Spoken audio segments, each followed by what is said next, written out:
انہوں نے بڑی محبت سے اس کا نام ہنا رکھا تھا اور یہی وجہ تھی کہ ہنا ان کی شرح پر ابھی تک کالج میں پڑھ رہی تھی، جبکہ اس کی بڑی بہن صنم خان کو تو مڈل پاس کرنے کی بھی اجازت نہ دی گئی اور شادی کے بعد کی ذمہ داریاں سنبھالنے کے لیے اس کو گھریلو امور پر لگا دیا اور 2 برس بعد اس کی شادی تایازاد کزن سے کر دی گئی۔ عفنان خان کو ہنا کا کالج جانا پسند نہ تھا، اس لیے وہ اکثر اس پر روک ٹوک کرتا، جبکہ کبیر خان کے سامنے اس کی ایک نہ چلتی، لیکن اس نے بھی اپنے لاڈلے ہونے کا بے جا فائدہ اٹھایا ہوا تھا۔ اس نے بھی اس بار کبیر خان سے صاف لفظوں میں کہہ دیا کہ ہنا خان کے سیکنڈ ایئر کے پیپرز ختم ہوتے ہی وہ اس کی شادی کی بات کریں، جس پر کبیر خان نے حامی بھر لی۔ سکندر: جی اماں سائیں، وہ شاہ حویلی کے پچھلے حصے میں لون کی خوبصورتی بڑھانے کے لیے کام کروا رہا تھا اور آج صبح جب وہ واک سے لوٹ رہا تھا تو مالی کو دیکھتے ہوئے اس طرف چلا آیا۔ وہ مالی کو ہدایات دینے میں مصروف تھا جب اس کو پیچھے سے اپنی اماں سائیں کی آواز سنائی دی۔ وہ مڑا اور ان کی طرف بھاری قدموں سے چلتا ہوا بولا، اماں سائیں بھلا آپ کو یہاں آنے کی کیا ضرورت تھی؟ آپ مجھے بس حکم کرتی، میں حاضر ہو جاتا۔ جس پر وہ اس کی فرما برداری پر دھیما سا مسکرائی۔ سکندر بیٹا، تمہاری اماں سائیں ابھی تک اتنی بوڑھی نہیں ہوئیں جو تم ہمارے لیے اتنا فکر مند ہو رہے ہو، نرگس بیگم نے خفگی سے کہا، کیونکہ اپنی ڈھلتی عمر کے باوجود وہ اول روز سے ہی جواں اور بے پناہ حسین نظر آتی تھیں۔ جس کا انہیں ذم بھی تھا، اس لیے تو سکندر شاہ کی بات پر وہ فخر سے بولی تھیں۔ سکندر شاہ نے اپنی ماں کی بات پر ٹھہکا لگایا، اوہ میری پیاری اماں سائیں، جانتا ہوں میں آپ بوڑھی نہیں ہوئیں اور میری یہ خوبصورتی بھی آپ کی وجہ سے وراثت میں مجھے ملی ہے۔ اس نے شرارت سے آنکھ دبا کر کہا۔ اس کے شریر انداز پر نرگس بیگم نے خفت بھرے انداز میں اس کے کندھے پر تھپڑ رسید کیا تھا اور پھر تھوڑی دیر کے توقف کے بعد وہ جس کام کے لیے اس طرف آئی تھی، اس کے لیے نرگس بیگم نے کہا، سنو، آج شام کو ہم فرح کے گھر چلیں گے، تم تیار رہنا، تم ہمیں چھوڑنے جاؤ گے۔ اپنی بات کہہ کر نرگس بیگم نے اپنے بیٹے کے وجیہہ خوبصورت چہرے کی طرف دیکھا۔ جی اماں سائیں، آپ بتا دیجیے گا، میں آپ کو چھوڑ آؤں گا۔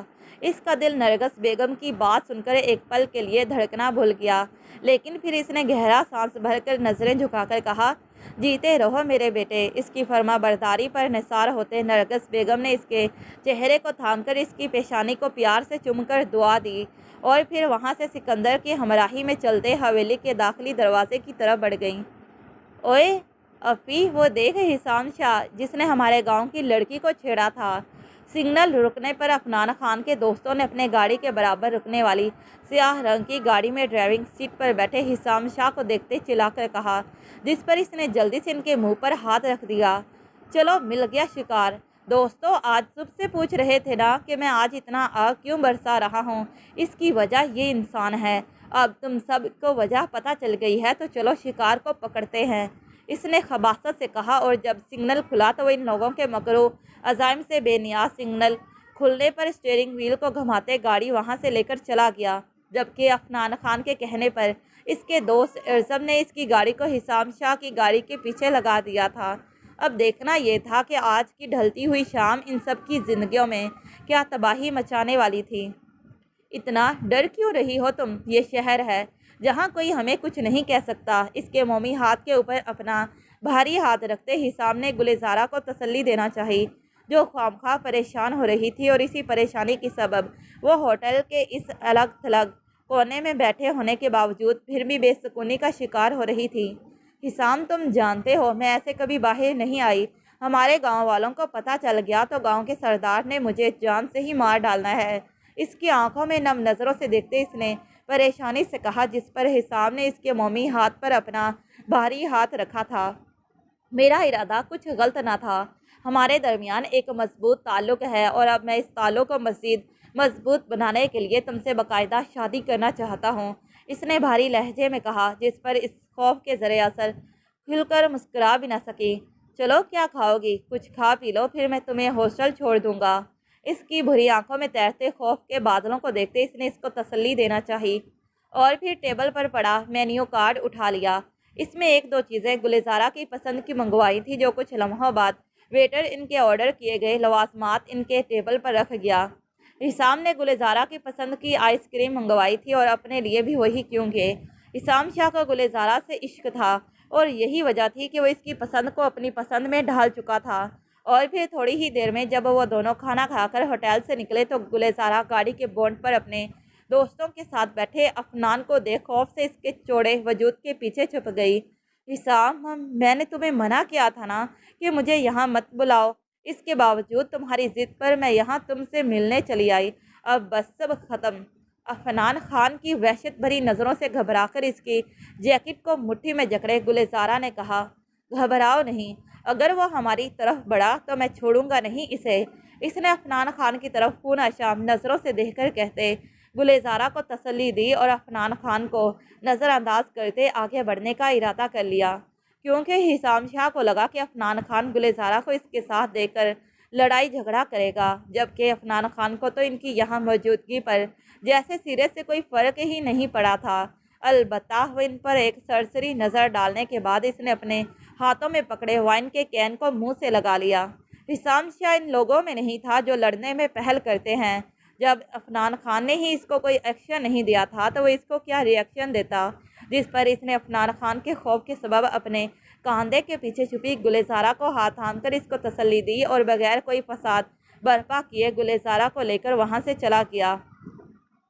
اوئے افی، لگتا ہے تیری غیرت مر گئی ہے۔ وہ تیری نظروں کے سامنے تیری منگیتر کا ہاتھ پکڑ کر لے گیا اور تو ہے کہ تجھے کوئی اس سے فرق ہی نہیں پڑ رہا۔ اس کے ایک دوست نے اس کے کندھے کو ہلا کر کہتے اس کو تیش دلانا چاہا، جو اس قیامت خیز منظر کو دیکھ کر بھی انجان بنا پرسکون انداز میں وائن کا کین ہونٹوں سے لگائے اس حرام مشروب کو پینے میں مصروف نظر آ رہا تھا۔ میری غیرت مر گئی ہے یا نہیں یہ تو تھوڑی دیر بعد پتہ چل جائے گا۔ فی الحال تم موڈ مت خراب کر میرا اور کہیں ایسی جگہ لے کر چل جہاں میں اپنے بے سکون دل کو ذرا سکون پہنچا سکوں۔ اس نے اپنے دوست فیاض کی طرف دیکھتے شرارت سے آنکھ مار کر کہا اور گاڑی کی بونٹ سے نیچے اتر آیا، اور اتنا کہتے وہ ہوٹل کے پارکنگ ایریا سے گاڑی کو لے کر نکل گیا۔ گلزارہ اس کے تایا کی بیٹی اسفند خان کی بہن تھی۔ حنا خان کی طرح اس کا بھی رشتہ اسفند خان کی بہن گلزارہ سے پہلے سے طے تھا۔ عفنان خان کو اپنی منگیتر سے کوئی خاص لگاؤ نہ تھا، مگر اب جب اس کو حسام شاہ کے پہلوں میں کھڑے دیکھا تو اس کے بدن میں چنگاریاں اٹھنے لگی، جو حسام شاہ کو ابدی نیند سلا کر سب کچھ ختم کر دینا چاہتی تھی۔ وہ اپنے دوستوں کے سامنے اس وقت اپنے من کی کھلن کو اس وقت چھپا گیا، کیونکہ وہ علاقہ اس کا نہ تھا۔ شام کو جب وہ گلزارہ کو ہاسٹل چھوڑ کر شاہ حویلی کی طرف جا رہا تھا تب ایک گاؤں سے گزرتے اس کی گاڑی کے سامنے عفنان خان بیچ سڑک کے اپنی گاڑی کو روکے اس کا راستہ روکے کھڑا تھا۔ اس نے اس کے منہ لگنے کی بجائے ناگواری سے ہارن بجا کر اس کو راستے سے ہٹنے کا اشارہ دیا تھا، لیکن جب کئی دیر گزر گئی تو مجبوراً حسام شاہ کو گاڑی سے باہر نکلنا پڑا۔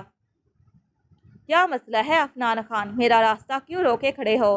عفنان خان کی سرخ آنکھوں میں آنکھیں گاڑتے وہ سرد مہری سے گرایا، میری مجال کہ میں تمہارا راستہ روک لوں، الٹا میرے راستے میں تو تم پتھر بن کر کھڑے ہوئے ہو، اور آج میں اس پتھر کو ہمیشہ کے لیے اپنے راستے سے ہٹانے آیا ہوں۔ اس کی طرف بڑھتے ہوئے اس کے سینے پر مکہ مار کر اس کو دھکا دیتے دھاڑا، عفنان خان، اپنی حد میں رہو وگرنہ انجام کے ذمہ دار تم خود ہوگے۔ وہ اس دھکے کے لیے تیار نہ تھا جس پر وہ عفنان خان کی نفرت سے آگ اگلتی آنکھوں میں قہر بھری نظروں سے دیکھتے گرایا، ہاں کیا بگاڑ لوگے میرا؟ اس وقت تو میں خاموش رہا، کیونکہ ایک خان کو گوارا نہیں تھا کہ وہ شیروں کے جھنڈ میں تم جیسے گیدڑ پر اکیلا وار کرتا، اس لیے اپنی غیرت کا بدلہ لینے میں اکیلا تم سے لڑنے آیا ہوں۔ اس نے اس کے منہ پر مکہ مارتے کہا، جبکہ اس کا اتنا کہنا تھا کہ وہ دونوں ایک دوسرے سے گتھم گتھا ہو گئے۔ حسام شاہ کے بھاری کسرتی وجود کے نیچے عفنان خان کا وجود دب گیا تھا اور اس کے منہ پر مکے برساتے کہکا مار کر گرایا، کتنے افسوس کی بات ہے کہ ایک شیر ایک گیدڑ سے ہار گیا۔ حسام شاہ اس کے خون میں لت پت چہرے کو تمسخر اڑاتی نظروں سے دیکھتے بولا، اور پھر اس کے گریبان سے پکڑ کر اس کے چہرے کو اپنے قریب کرتے گرایا، گلزارہ صرف میری ہے، خبردار جو تم نے میری گلزارہ پر نظر رکھنے کی کوشش کی، وگرنہ میں تیری آنکھیں نوچ لوں گا۔ اس کے گریبان کو ایک جھٹکے سے چھوڑ کر اس نے کہا، اور اس کے اوپر سے اٹھ کر اس نے اپنے کپڑے جھاڑے اور وہاں سے جانے لگا۔ وہ اپنی گاڑی کے پاس پہنچ کر ابھی گاڑی کا دروازہ کھول کر اس میں بیٹھنے ہی لگا تھا جب اس کی پکار پر اس نے مڑ کر اس کی طرف دیکھا، حسام شاہ، تمہیں کیا لگا تم ہرا دو گے مجھے؟ میں شیر ہوں اور شیر کبھی نہیں ہارتا، بلکہ اپنے شکار کرنے کا طریقہ بدل لیتا ہے۔ میں تمہیں مارنا نہیں چاہتا تھا، تم اب مرو گے، بے موت مرو گے۔ تم نے میری غیرت کو للکارا تھا، میری منگیتر پر میلی نظر ڈال کر اب اپنی موت کو گلے لگانے کے لیے تیار ہو جاؤ۔ اپنی جیکٹ میں چھپی گن کو نکال کر اس نے وحشت سے کہا، اور اس سے پہلے کہ حسام کچھ کر پاتا جب اس نے اس کے سینے میں اپنی گن کی تمام گولیاں اتار دیں۔ وہ دھڑام سے نیچے گرا تھا اور سینے پر لگنے والی گولیوں کی تاب نہ لاتے وہی موقع پر ہی دم توڑ گیا۔ سالہ 2 منٹ بھی نہیں سہ پایا میرے قہر کو۔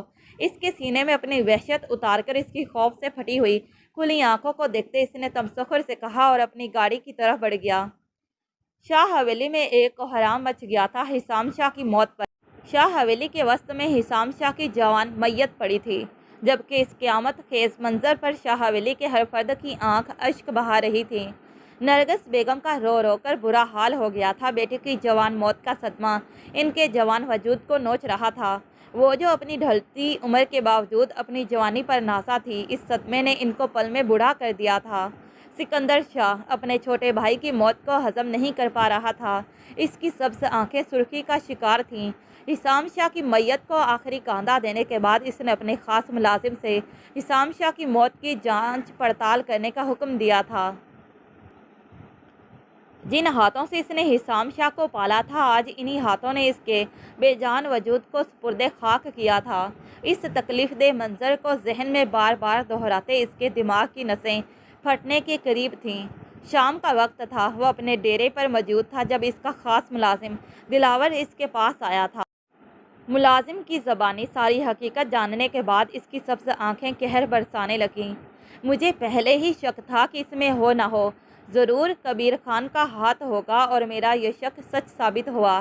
جتنی بے رحمی سے اس نے میرے بھائی کے سینے کو بارود سے چھلنی کیا ہے، اب میں اس سے کہیں بڑھ کر شفقت کے ساتھ اس کے بیٹے کے سینے میں بارود بھر دوں گا۔ اس نے سرخ آنکھوں سے کبیر خان کی تباہی کا سوچتے کہا اور اپنے ملازم کو گاؤں کے سب سرداروں کو پنچایت میں جمع ہونے کا حکم دے کر وہ شاہ حویلی کی طرف روانہ ہو گیا۔ پنچایت لگی ہوئی تھی۔ یہ پنچایت نہ تو شاہوں کے ڈیرے پر لگی تھی اور نہ ہی خانوں کے ڈیرے پر لگی تھی، بلکہ یہ ایک دور پرے کے تیسرے گاؤں میں لگی تھی۔ دونوں خاندانوں کے لوگ ایک دوسرے کے آمنے سامنے تھے۔ سکندر شاہ کی آنکھیں عفنان خان کو دیکھتی سرخ ہوتی آگ اگل رہی تھی۔ اس کا بس نہیں چل رہا تھا کہ وہ پنچایت کے فیصلے کا انتظار کیے بغیر اس شخص کو سپرد خاک کر دے جس طرح اس نے اس کے بھائی کو موت کی ابدی نیند سلایا تھا۔ کبیر خان تمام ثبوتوں اور گواہان کے مد نظر رکھتے ہوئے پنچایت اس نتیجے پر پہنچی ہے کہ تمہارے بیٹے سے قتل ہوا ہے اور اب تمہارے بیٹے کے خون کے بدلے اس کا بدلہ دیا جائے۔ اس فیصلے کو سن کر جہاں کبیر خان کا سانس بند ہوا تھا، وہیں عفنان خان کا سانس خشک پڑ گیا، موت کو اپنے اتنے قریب دیکھ کر، کیونکہ وہ جانتا تھا کہ پنچایت کے اصول سخت ہوتے ہیں۔ ایک بار جو پنچایت میں فیصلہ ہو جائے، اس پر عمل درآمد کرنا سب پر لازم ہو جاتا ہے۔ اس نے درزیدہ نظروں سے اپنے باپ کے خشک پڑتے ہونٹوں کو دیکھا، جو شاید بولنے کے لیے لفظ جمع کر رہے ہوں۔ سردار حشمت علی، میرا صرف ایک ہی بیٹا ہے، میرے خاندان کا چراغ۔ میں اس فیصلے پر سر جھکا کر اپنے خاندان کے چراغ کو نہیں بجھا سکتا۔ پنچایت کے سردار کی طرف دیکھتے کبیر خان نے ان کے فیصلے کو ماننے سے سرے سے انکار کر دیا۔ تم جانتے ہو، آج تک کوئی شخص پنچایت کے کسی بھی فیصلے کے خلاف نہیں گیا۔ تمہارا انکار گویا پنچایت کو بلا کر پنچایت کو بے عزت کرنے کے مترادف ہے۔ حشمت علی کی بجائے ان کے بڑے بھائی رحمت علی نے غراہٹ بھرے لہجے میں کہا، سردار صاحب، میں پنچایت کے کسی فیصلے سے انکار یا نافرمانی نہیں کر رہا۔ میں خون بہا دوں گا، ضرور دوں گا، لیکن اس میں میرا بیٹا شامل نہیں ہوگا۔ کبیر خان کچھ سوچتے عزم سے بولے۔ ان کے لہجے میں چھپے اعتماد کو دیکھتے پنچایت میں موجود سبھی لوگوں نے ان کو حیرت سے دیکھا۔ کیا کہنا چاہتے ہو تم؟ رحمت علی نے پوچھا۔ سردار صاحب، مطلب صاف ہے، میں خون بہا میں اپنی بیٹی کو ونی کرنا چاہتا ہوں۔ کبیر خان نے یہ کہہ کر سکندر شاہ کے سر پر بم گرایا تھا، وہ جو کبھی پنچایت کے فیصلے میں کسی معصوم کو ونی نہیں ہونے دیتا تھا۔ کبیر خان کی بات سن کر اس نے افسوس سے اس کی طرف دیکھا۔ کیا بات کر رہے ہو سردار کبیر خان؟ ایک خان ہو کر تم اپنی بیٹی کا سودا کر کے پوری پنچایت میں اس معصوم کو کیوں رسوا کرنا چاہتے ہو؟ سکندر شاہ نے کاٹدار لہجے میں کہا، جس پر ایک پل کو اپنی بیٹی کے بارے میں سوچتے کبیر خان کے چہرے کا رنگ زرد پڑا تھا، مگر وہ پل میں اس سے اپنے چہرے کے تاثرات چھپا کر بولے، تمہیں خون بہا کا بدلہ چاہیے نا، تو بدلے میں ہم جو مرضی پیش کریں۔ سردار سکندر بہزاد شاہ، ہم نے پنچایت کو اپنا فیصلہ سنا دیا ہے اور میں اب اپنی بات سے پیچھے نہیں ہٹوں گا۔ کبیر خان نے سکندر شاہ کے سرخ چہرے کو دیکھتے اٹل لہجے میں کہا، وہ کسی صورت اپنے بیٹے کو پنچایت کے فیصلے کی بھینٹ نہیں چڑھنے دے سکتے تھے۔ ان کی بیٹی کا کیا تھا؟ ان کے نزدیک ہنا کو کون سا ان لوگوں نے مار دینا تھا؟ بس تھوڑی سی تکلیفیں ہی تو دیں گے یہ لوگ۔ وہ ان کی بچی اپنے بھائی کی زندگی کے بدلے ہنس کر برداشت کر لے گی، لیکن وہ بھول گئے تھے کہ بیٹے کی زندگی کے بدلے وہ ایک معصوم کا سودا کر کے کتنا بڑا گناہ کر رہے تھے۔ سردار کبیر خان، مجھے تمہارا یہ فیصلہ منظور نہیں۔ میرا اصول ہے کہ میں نے کبھی پنچایت میں کسی بے گناہ کا سودا نہیں کیا۔ اس نے پنچایت کے سرداروں کی طرف دیکھتے کبیر خان کے فیصلے کو قطعی طور پر ماننے سے انکار کر دیا اور پنچایت چھوڑ کر جانا چاہا۔ جب اس کے ہاتھ پر سکندر شاہ کے باپ نے اپنا بھاری ہاتھ رکھتے اس کو اٹھنے سے روک دیا۔ ہمیں کبیر خان کا فیصلہ منظور ہے، اسے کہو کہ وہ اپنی بیٹی کو پورے جرگے کے سامنے ابھی ونی کرے گا۔ بہزاد شاہ نے سخت لہجے میں کہا۔ اپنے باپ کے اس فیصلے پر سکندر شاہ نے دانت پیسے تھے اور ناگواری سے کبیر خان کی طرف دیکھا، جو اس بھری پنچایت میں اپنے بیٹے کی بقا کے لیے اپنی بیٹی کی عزت کو داؤں پر لگا چکا تھا۔ تھوڑی دیر بعد سیاہ چادر میں لپٹی ایک معصوم کو پنچایت کے بیچوں بیچ کھڑا کر دیا گیا۔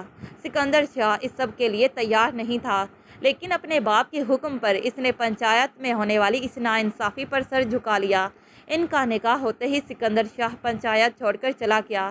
پیچھے پنچایت کے برخاست ہوتے ہی بہزاد شاہ کبیر خان کی مٹی پلید کرنے کے بعد فاتحانہ انداز میں کبیر خان کی بیٹی کو اپنے ساتھ لیے شاہ حویلی کی طرف روانہ ہو گیا۔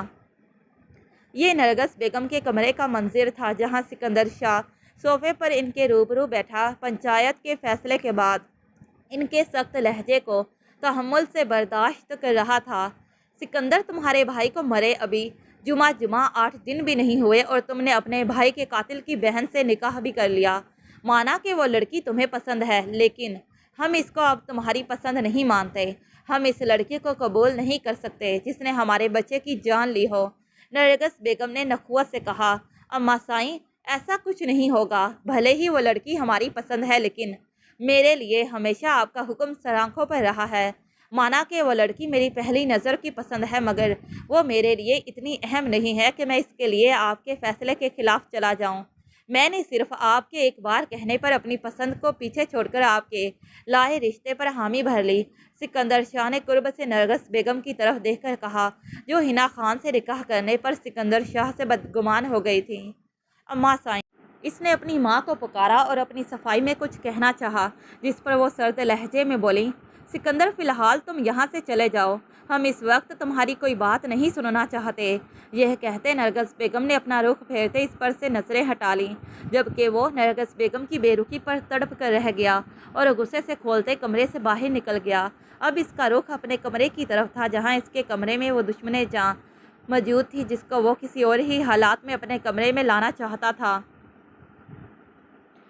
لیکن حالات اس طرح سکندر شاہ کے ساتھ دغا کریں گے اس نے سوچا نہ تھا۔ کمرے میں بھاری قدموں کی آہٹ پر اس نے صوفے پر رکھے اپنے سر کو اٹھایا۔ سکندر شاہ کی سرخ آنکھوں میں دیکھتے ہنا خان نے بے ساختہ اپنے خشک لبوں پر زبان پھیری تھی، جبکہ وہ سرخ آنکھیں لیے اس کی طرف بڑھا اور اس کے بازو سے پکڑ کر اس کو اپنے روبرو کھڑا کرتے اس کے منہ پر گرایا تھا۔ بتاؤ کیا سلوک کروں میں اب تمہارے ساتھ؟ تمہارے نامرد باپ نے اپنے بیٹے کے گناہ کے کفارے کے طور پر تمہیں میرے سامنے پیش کر دیا۔ بتاؤ کیا سلوک کروں میں تمہارے ساتھ؟ آہنی ہاتھوں سے اس کے نازک بازوؤں کو جکڑے وہ شدت ضبط سے گرایا تھا۔ وہ سکندر شاہ کی اس قدر غزلے انداز پر الفاظ اس کے ہونٹوں پر آ کر دم توڑ گئے۔ سکندر شاہ نے اس کے معصوم چہرے کو دیکھا، جہاں معصومیت کا جہاں آباد تھا، اور معصومیت کے ساتھ ڈر اور خوف کے ملے جلے امتزاج نے اس کی خوبصورتی میں مزید اضافہ کر دیا تھا۔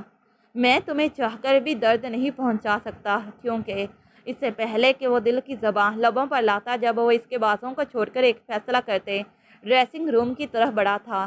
ڈریسنگ روم کے دروازے کو بند کرتے اس نے گہرے سانس بھر کر اپنے اندر دہک رہے آگ کے لاوے کو کم کرنا چاہا۔ اس نے کبڑ کی سب سے نچلے خانے سے سفری بیگ نکالا اور اس میں اپنے سوٹ اور چند ضروری اشیاء رکھیں اور کبڑ سے اپنے کپڑے نکال کر فریش ہونے واش روم چلا گیا، جبکہ دوسری طرف حنا خان منہ پر ہاتھ رکھے اپنی سسکیوں کا گلا گھونٹنے کی کوشش کر رہی تھی۔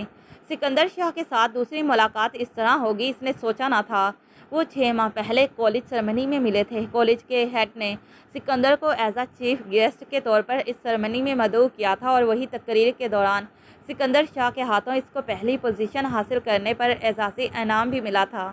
اب اس کے بعد حنا خان کا سکندر شاہ سے یوں سامنا ہوگا اس نے سوچا نہ تھا۔ آج کا ابھرنے والا دن اس کی زندگی کو تاریک کرتے شام ہوتے ہی ڈھل گیا تھا، لیکن حنا خان کی زندگی میں ہمیشہ کے لیے اندھیرا بھر گیا تھا۔ دروازہ کھلنے پر سکندر شاہ ہاتھوں میں سفری بیگ تھامے باہر نکلا اور بھاری قدموں سے اس کی طرف بڑھنے لگا۔ اس کی بھاری قدموں کی چاہ پر وہ سر جھکائے اپنی آنے والی سزا کے بارے میں سوچنے لگی کہ اب اس کو کیا سزا سنانے والا تھا، کیونکہ جب وہ حویلی آئی تو نرگس بیگم کے پے در پہ پڑنے والے تھپڑوں نے اس کو بے حال کر دیا تھا۔ میرا بھائی قتل ہوا ہے اور پنچایت نے میرے بھائی کے قاتل کو سزا دینے کی بجائے تم سے میرا نکاح پڑھوا دیا۔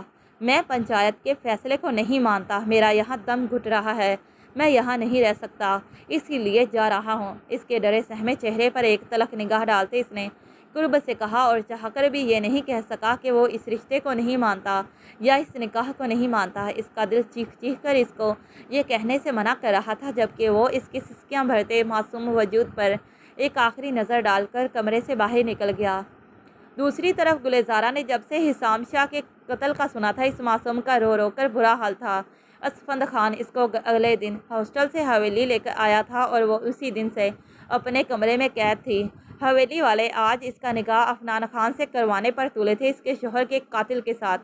جس شخص نے اس کے شوہر کا قتل کیا تھا حسام شاہ اس کا شوہر ہی تھا۔ گلزارہ کو پتا تھا اس کے خاندان کے لوگ اس کی محبت کو نہیں مانیں گے، اس لیے اس نے حسام شاہ سے چھپ کر نکاح کر لیا تھا۔ دونوں کے درمیان شرعی رشتہ ہونے کے باوجود انہوں نے ابھی تک ازدواجی رشتہ قائم نہیں کیا تھا۔ وہ دونوں بس انہی دنوں کے انتظار میں تھے کہ کب اچھے دن آئیں اور وہ اپنے اس رشتے کو دنیا والوں کے سامنے باقاعدہ نام دے۔ کیونکہ کوئی رشتہ قائم نہیں تھا، لیکن اس کے باوجود جب اس نے کہا کہ وہ ایک بیوہ کا نکاح اس کی مرضی کے خلاف کرنا چاہتے ہیں تو حویلی میں کوہرام مچ گیا۔ گلزارہ کی ماں نے اس کو خوب مارا پیٹا اور کمرے میں بند کر دیا۔ آج 4.5 ماہ ہونے کو آئے تھے، اس کی عدت کے دن مکمل ہو گئے تھے۔ حویلی کے مردوں کی رائے سے اس کا نکاح آج شام کو عفنان کے ساتھ ہونا طے پایا تھا۔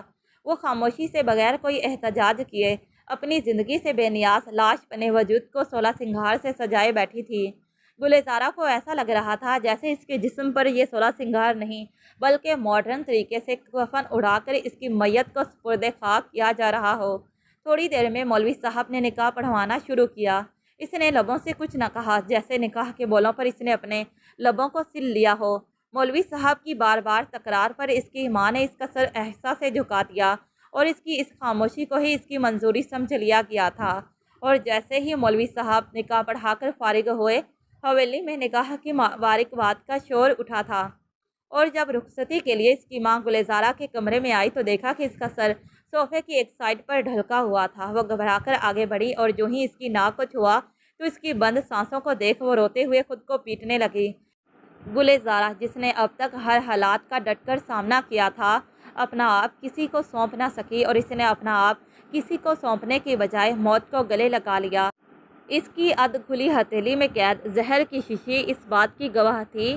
ان کے شور پر حویلی کی تمام عورتیں اس طرف چلی آئیں اور کمرے کا منظر دیکھتے حویلی میں کوہرام سا مچ گیا۔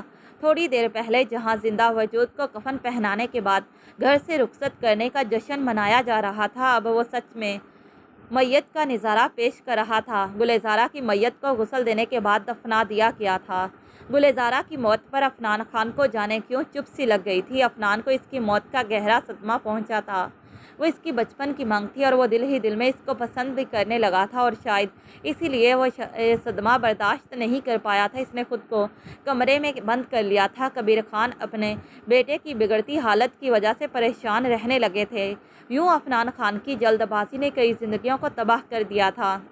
حویلی کے بڑے سے صحن میں نرگس بیگم نے حنا کو دھوپ میں کھڑا کر رکھا تھا۔ اس کو صبح سے حویلی کے کاموں میں لگائے رکھا اور دوپہر کو جب نرگس بیگم نے اس کو کسی کام کے لیے آواز دی تو اس کو جب آنے میں دیر ہو گئی تو اس جرم کی پاداش میں انہوں نے اس کو کڑی دھوپ میں ننگے پاؤں حویلی کے تپتے فرش پر کھڑا رہنے کا حکم سنایا تھا۔ نرگس بیگم کا ظلم ہینا کے ساتھ پہلے دن سے جاری تھا اور شاید سکندر اس بات کو بھانپ گیا تھا اور اسی لیے حویلی چھوڑ کر چلا گیا۔ سکندر کو گئے 4 سال ہونے کو تھے اور نرگس بیگم کا ظلم تھا کہ ہینا خان پر بڑھتا ہی چلا جا رہا تھا۔ دوسری طرف سکندر شاہ کو بیرون ملک جا کر بھی وہ سکون نہ مل سکا جس کی تلاش میں شاید وہ اپنے گھر سے نکلا تھا۔ اس کا دل ان جھیل سی نیلی آنکھوں میں اٹکا ہوا تھا جو اس کی حویلی میں موجود تھیں۔ اس کی وہ نم آنکھیں اور ڈرا سہما وجود اس کو اتنی دور کی مسافت پر بیٹھے بھی بے چین کیے رکھتا۔ اگر اس کو اپنی اماسائیں کی مخالفت کا ڈر نہ ہوتا تو وہ کبھی بھی ہینا خان کو وہاں حویلی والوں کے رحم و کرم پر یوں تنہا نہ چھوڑ کر آتا، اور وجہ کچھ یہ بھی تھی کہ وہ چاہے لاکھ ہینا خان کو پسند کرتا ہو، لیکن یہ بھی سچ تھا کہ وہ اس کے بھائی کے قاتل کی بہن تھی۔ وہ اس سے رشتہ کسی صورت برقرار نہیں رکھ سکتا تھا، اور اسی سوچ نے اس کو ایک فیصلہ کرنے پر مجبور کر دیا اور اس نے اب حویلی واپس جانے کا فیصلہ کر لیا تھا۔ یہ حویلی کے کمرے کا منظر تھا جہاں نرگس بیگم صوفے پر کروفر سے برجمان تھی، جبکہ ان کے سامنے سر جھکائے ہینا خان کھڑی تھی۔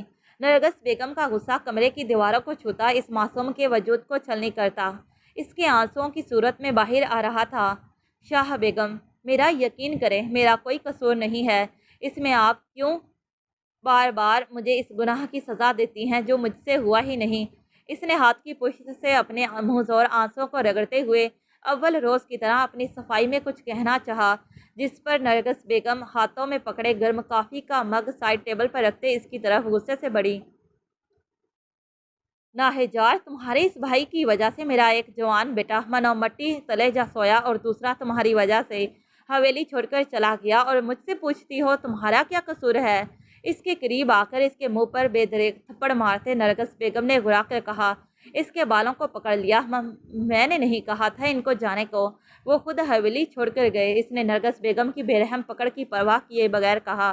دوسری طرف سکندر شاہ جو پورے 4 سال بعد حویلی لوٹا تھا، اپنی ماں کے کمرے میں قدم رکھتے اسے اپنی اماسائیں کی گرجدار آواز سنائی دی، بی بی، اگر تم اتنی نیک پروین ہوتی تو میرا بیٹا تمہیں یوں چھوڑ کر نہ جاتا۔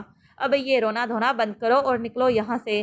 اس کو بالوں سے یوں ہی پکڑے نرگس بیگم نے کمرے سے باہر یوں ہی اس کو دھکا دیا۔ وہ اپنے بیٹے کو اپنے سامنے دیکھ ساکت رہ گئی، جبکہ وہ ہینا خان کی اس قدر خراب حالت پر دم بخود رہ گیا۔ وہ تو خوبصورت دوشیزہ نہیں لگ رہی تھی جس کو وہ 4 سال پہلے چھوڑ کر گیا تھا، بلکہ وہ تو اس کو ہڈیوں کا ڈھانچہ لگ رہی تھی۔ اب جب 4 سال بعد اس نے ہینا کی بکھری حالت کو دیکھا تو اس کے دل کو گہرا دھچکا لگا۔ سکندر، میرے لال۔ راستے میں گری ہینا خان کے اوپر سے گزر کر وہ اس کے پاس آئیں اور شہد بھرے لہجے میں نرگس بیگم نے سکندر کو پکارتے اس کے چہرے کو محبت سے تھام لیا۔ اماں سائیں، اس کی نظریں ابھی تک ہینا خان کے کمزور وجود پر جمی تھی اور سکندر شاہ کو نرگس بیگم کا اس طرح ہینا خان کے اوپر سے پھلانگ کر آنا پسند نہیں آیا تھا۔ کیا اس کی اماں سائیں بدلہ لینے کے چکر میں انسانیت کو بھلا چکی تھی؟ اسے یقین نہیں ہو رہا تھا۔ وہ گرم جوشی جس کے ساتھ وہ اپنی ماں کو ملنے ان کے کمرے کی طرف آیا تھا، وہ اب کہیں ناپید ہو چکی تھی۔ وہ انتہائی عام سے انداز میں نرگس بیگم سے ملا اور تھکن کا بہانہ کر کے اپنے کمرے کی طرف بڑھ گیا، جبکہ اپنے بیٹے سے ملن کی خوشی میں وہ سکندر شاہ کا سرد انداز محسوس نہ کر سکی، اور سکندر کے آنے کی خبر بھی اماں کو دینے وہ ان کے کمرے کی طرف بڑھ گئیں۔ رات کا آخری پہر تھا۔ سکندر شاہ آج دوپہر کے منظر کو یاد کرتے ہوئے کروٹ پر کروٹ بدل رہا تھا۔ کافی دیر بعد جب اس کو نیند نہ آئی تو اس نے دیوار پر نصب بڑی ساری گھڑی پر وقت دیکھا تو گھڑی رات کے 2:30 بجا رہی تھی۔ کمفرٹر خود سے ہٹاتا بیڈ سے اٹھا اور اپنے کمرے سے باہر نکل آیا۔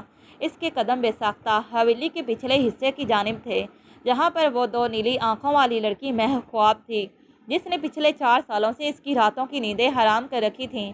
اس کے قدم انیکسی کی طرف تیزی سے بڑھ رہے تھے اور اس کے کمرے کے باہر رک کر اس نے گہرا سانس بھرا اور ڈپلیکیٹ چابی سے اس کے کمرے کا دروازہ آہستہ سے کھول کر کمرے میں داخل ہوا اور دروازہ بند کر دیا۔ کمرے میں مدھم اندھیرا تھا۔ لیمپ کی روشنی آہستہ آہستہ چلتی اس کے چہرے کے زردی کو عیاں کر رہی تھی۔ سکندر شاہ کی آنکھیں بے ساختہ اس کے کمزور وجود کو دیکھتے نم ہوئی تھیں، اور وہ بھاری قدموں سے چلتا اس کے قریب بیڈ پر بیٹھ گیا اور اس کے چہرے پر نگاہیں ٹکا دیں۔ شاید وہ گہری نیند میں تھی، اس لیے خود پر پڑتی اس کی شوخ نظروں کے حصار سے انجان ابھی تک سو رہی تھی۔ سکندر شاہ کی نظریں اس کے